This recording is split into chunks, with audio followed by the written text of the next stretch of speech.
तो guys finally आज हम बात करेंगे लुकिज्म के चैप्टर नंबर 593 के बारे में। और पिछले चैप्टर में हमने देखा था वर्कर्स की एफिलिएट्स में सेकंड जनरेशन के बंदे वहां पे हेल्प करने के लिए आ जाते हैं और जोहान तो सीधा बोल देता है गीटे किम को भेजो, तुम बच्चे हो, मतलब उसका यही था मतलब कहने का। लेकिन आज के चैप्टर की शुरुआत में हम देखते हैं चैंगशु को जो अपनी कार में कहीं जा रहा होता है और अपने ड्राइवर को कहता है, बच्चे क्या तुझे यूजिन के अड्डे के बारे में कुछ पता चला? अभी तक ये चीज पूरी तरीके से क्लियर नहीं हुई है। अच्छा तो ऐसी बात है। दरअसल उस लाश को छू के मुझे बहुत गंदा सा महसूस हो रहा है। मैंने पहली बार कोई ऐसी लाश देखी जो गिरने को तैयार नहीं थी। हम देखते हैं इन लोगों की 30-40 कारें साथ में चल रही होती हैं और ड्राइवर चैंगशु को कहता है, क्या आप अभी मैंग्योक बैंक की बात कर रहे हो? क्योंकि वहाँ से जाने का सिर्फ एक वही रास्ता था। पर ड्राइवर चैंगशु को कुछ इंटरेस्टिंग बताता है, अभी अभी एक प्रॉब्लम आ चुकी है। वर्कर्स की हर एफिलिएट में उनकी मदद पहुँच चुकी है। तो क्या हुआ? वहाँ हमारे कोई आम लोग नहीं, वो फर्स्ट जनरेशन के किंग्स हैं, इसलिए ऐसा नहीं हो सकता कि कोई सेकंड जनरेशन के बच्चे उन लोगों को हरा दें। इसके बाद हम देखते हैं वर्कर्स के फोर्थ एफिलिएट का सीन, जहाँ पे डेरियस दरिंदा एली के सामने किसी मासूम सी लड़की की तरह खड़ा होता है जैसे वो उससे प्यार करती है। लेकिन एली की नजर होती है किंग ऑफ योंगिन के ऊपर, जिसकी गर्दन पे कुछ देर पहले एली ने एक सरप्राइज अटैक करके उसको लगभग निपटा दिया था।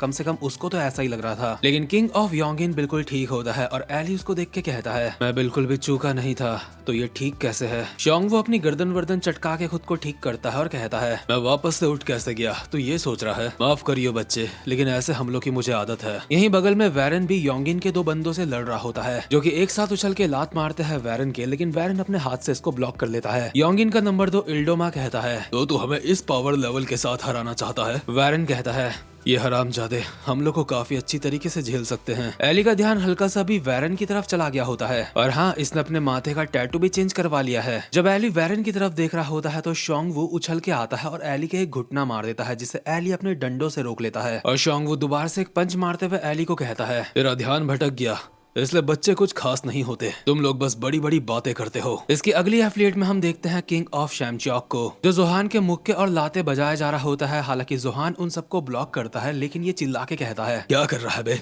तो अब भी चाहता है मैं गीटे किम को यहाँ पे बुलाऊं? वो भी तब जब तेरे अंदर बस इतना ही दम है। तुम बच्चों ने शांति भरी जिंदगी जी है, इसलिए तुम बिगड़ गए हो। तुम बस हमारी बची कुची चीजों के ऊपर ही राज कर सकते हो। क्या तुम्हें ठीक से एक मुक्का मारना भी नहीं आता? दूसरी तरफ वैरन के ऊपर भी योंगिन के दोनों बंदे हमले करे जा रहे होते हैं, जिन्हें वैरन ब्लॉक कर रहा होता है और साथ में इनको मारने की कोशिश भी कर रहा होता है, लेकिन ये लोग भी इसके हमलों को ब्लॉक करते हैं। योंगिन के दोनों बंदे आपस में बात कर रहे होते हैं, इसको उस फाइटिंग स्टांस में नहीं आने देना जिसमें ये कुछ देर पहले आया था। अगर हमने इतना कर दिया तो इसकी हमारे सामने कोई औकात नहीं। ऑब्वियसली ये दोनों CQC फाइटिंग स्टांस की बात कर रहे होते हैं और अभी लगातार वैरन के ऊपर हमले करे जा रहे होते हैं, जिन्हें वैरन मुश्किल से ब्लॉक कर रहा होता है। और बगल में ही एली भी शोंगवू के सारे हमलों को ब्लॉक और डॉज कर रहा होता है, जो देख के डेरियस के मीठे काफी ज्यादा जोश में आ चुके होते हैं। लेकिन डेरियस ऐसे रो रहा होता है जैसे मित्सुकी ryuhei के लिए रो रही थी। इस रूह के दरिंदे को ऐसा लग रहा है जैसे एली इसके लिए लड़ रहा है और बहुत ही ज्यादा शिद्दत से रोते हुए चिल्ला के कहता है, बेवकूफ, तुम बहुत बड़े बेवकूफ हो, आखिर तुम मेरे लिए इस हद तक क्यों गए? मतलब साला रो तो ऐसे रहा है जैसे फाइट खत्म होने के बाद एली और इसकी शादी हो जाएगी। बट एली शोंगवू के हमलों को ब्लॉक और डॉज करते हुए अपने मन में कहता है, ये अलग है,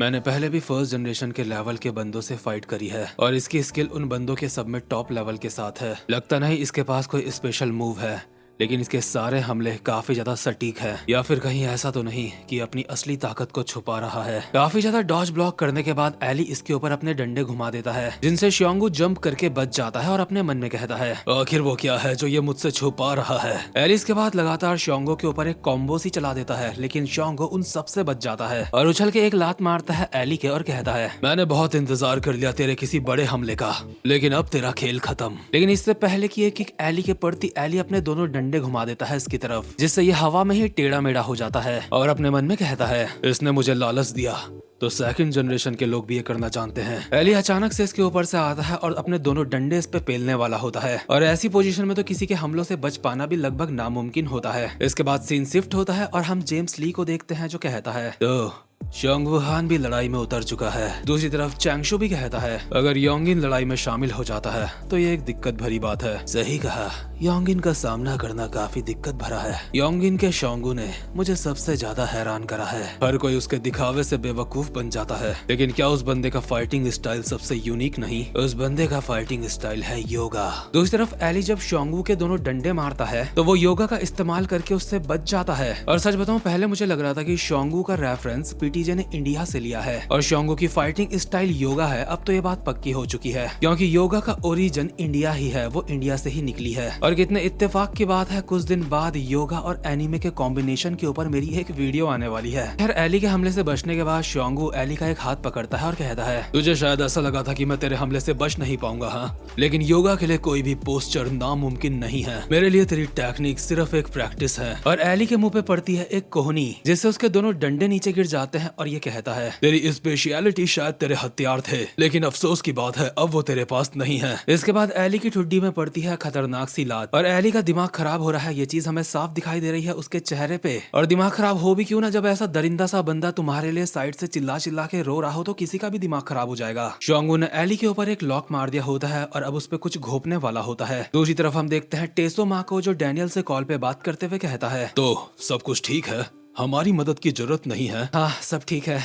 वैसे भी तुम लोग अभी शॉल में नहीं हो, अगर तुम अब वहाँ से निकलोगे तो यहाँ आने में पहले ही काफी देर हो जाएगी। लेकिन ध्यान रखना, उन योंगिन के लोगों को हल्के में मत लेना। वो फर्स्ट जनरेशन के टॉप लेवल के किंग्स के आसपास के बंदे हैं। कोई बात नहीं, वैसे भी सब इसी दिन का इंतजार कर रहे थे। शायद आज ही वो दिन है, नहीं आज ही वो दिन होगा जिस दिन सेकंड जनरेशन फर्स्ट जनरेशन को पूरी तरीके से पीछे छोड़ देगी। इसके बाद हम वापस से फाइटिंग सीन में आते हैं, जहाँ पे एली ने शोंगू के चश्मे सहित अपनी दोनों उंगलियां उसकी आंखों में डाल दी होती हैं और एक घुटना मार के उसके दोनों अंडे क्रैक कर देता है। अब शोंगू की आंखों से खून निकल रहा है, एक हाथ अंडों को होल्ड कर रहा है और दूसरे हाथ से ये बिना देखे इधर उधर हमले करे जा रहा है और चिल्लाता है, हरामजादे। ऑब्वियसली अब इसे कुछ दिखाई नहीं दे रहा, इसलिए इसके पसीने छूट चुके होते हैं और अपने मन में कहता है, शिट, मैं देख नहीं पा रहा हूँ वो कहाँ है, आखिर वो साला गया कहाँ। लेकिन एली किसी जंगली जानवर की तरह इसकी तरफ आता है और इसके ऊपर पंजे ही पंजे मार देता है। और खून से लिपटा हुआ शोंगू खुद से कहता है, तो ये बात थी, इसकी खासियत इसके हथियार नहीं थे, हथियार तो बस इसको रोकने के लिए थे,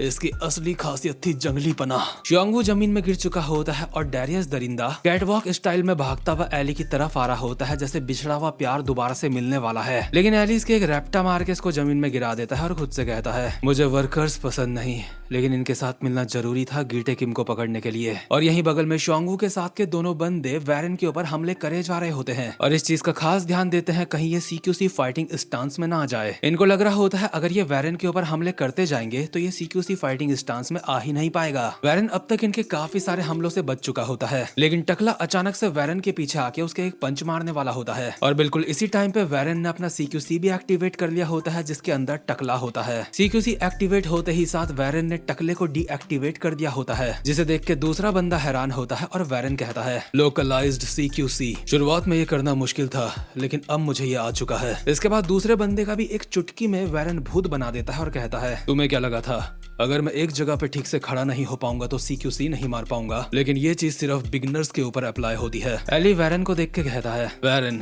लगता है तुमने हाल ही में मैनेजर किम के साथ काफी मेहनत करी है। दूसरी तरफ किंग ऑफ शैमचॉक एक मुक्का मारते हुए जुहान को कहता है, अब आ भी जा, तेरा खेल खत्म होता है। अब वो वक्त आ चुका है जब तू रोता हुआ अपनी माँ के पास जाने वाला है। लेकिन जिस तरीके से ये जुहान के हमला मारने वाला था, जुहान उसको कॉपी करके सेम वही चीज इसके मारने वाला होता है, जिसको देख के ये हैरान हो जाता है। इतने में इसके मुंह पे पड़ता है एक मुक्का और इसको जमीन में चिपका दिया जाता है। जुहान कहता है, ये कोई कॉपी नहीं, मैंने तो बस एक मुक्का मारा है। सच कहूँ तो तेरी टेक्निक्स की मुझे कोई जरूरत नहीं। ये देख के जिनजैंग लोग जुहान की तरफ खुशी में भागते हुए आते हैं और जुहान इनको कहता है, वर्कर्स फोर्थ एफिलिएट की प्रॉब्लम सॉल्व हो चुकी है। अब तक कोई भी एक्शन लेने से पहले मैं बस इसलिए रुका था ताकि पहले सब चीज सही हो जाए। और जुहान की बातों से पता नहीं क्यों ऐसा लग रहा है जैसे वो जिनजैंग लोगों को भी मारने वाला है। खैर, डैनियल को हर एफिलिएट का मैसेज मिल चुका होता है और साइकिल भगाते हुए कहता है, तुम्हारा शुक्रिया, लेकिन हमें नहीं पता कि गीटे किम अभी कहाँ होगा। अगर वो कहीं भी दिखाई देता है तो जल्दी से मुझे बता देना। यूजिन की थर्ड और फोर्थ एफिलिएट अब सुरक्षित होती है और अब वक्त है कि यूजिन कोई एक्शन ले। दूसरे सीन में हम देखते हैं यूजिन अब भी अपनी एम्बुलेंस में होता है और ड्राइवर से पूछता है कि वाइस कैप्टन से कोई कांटेक्ट हो पाया या फिर नहीं। लेकिन मैंड्योक से अलग होने के बाद इनका मैंड्योक से कोई भी संपर्क नहीं हो पाया है, इसलिए यूजिन ये मान के चल रहा होता है कि मैंड्योक का ईयरपीस कान से गिर गया होगा फाइट करते वक्त, क्योंकि मैंड्योक कोई ऐसा बंदा तो नहीं है जो इतनी आसानी से मर जाए। इतने में ब्लैक वर्कर यूजिन को कहता है, हम अपने अड्डे में पहुंच चुके हैं। यूजिन एम्बुलेंस से उतरता है और कहता है, बहुत बढ़िया, हमारे ऊपर लगातार सरप्राइज अटैक होते आए हैं, लेकिन अब सब कुछ ठीक है क्योंकि वर्कर्स हेडक्वार्टर्स हमसे मिलने आए हैं। हम देखते हैं यहाँ पे काफी सारी कार्स खड़ी होती हैं वर्कर्स की, जो इनको बचाने के लिए आए होते हैं, और काफी सारे वर्कर्स के बीच से एक बुढ़ा निकल के आता है जो कहता है, स्टूडेंट यूजिन, तुमने यहाँ आने में काफी मेहनत करी है, अब चिंता की बात नहीं, तुम सेफ हो। लेकिन तुमने मुझे हैरान कर दिया, मैंने सोचा नहीं था तुम हेडक्वार्टर से मदद मांगोगे। और ये होता है वर्कर्स हेडक्वार्टर्स का बिग गन यो, और मेरी इंस्टिंक्ट बोल रही है ये बंदा बहुत खतरनाक है और शायद इसको मैंने पहले कहीं देखा है। यूजिन जवाब देता है, मुझे माफ करना, मैंने आपको ऐसी चीज के लिए परेशान करा। कोई बात नहीं, जब तक चेयरमैन सुरक्षित है तब तक सब ठीक है, और हम यहाँ आ ही गए हैं तो वर्कर्स की सुरक्षा करना हमारी जिम्मेदारी है। स्टूडेंट यूजिन, तो तुम्हारा अगला कदम क्या होने वाला है? क्योंकि हमारे ऊपर हमला हुआ है इसलिए ये बात सेंस बनाती है कि हम भी इसका जवाब दें। क्यों जेम्स ली, मैंने सही कहा ना? यूजिन जेम्स के साथ कॉल पे होता है और जेम्स इसका जवाब देता है, ओह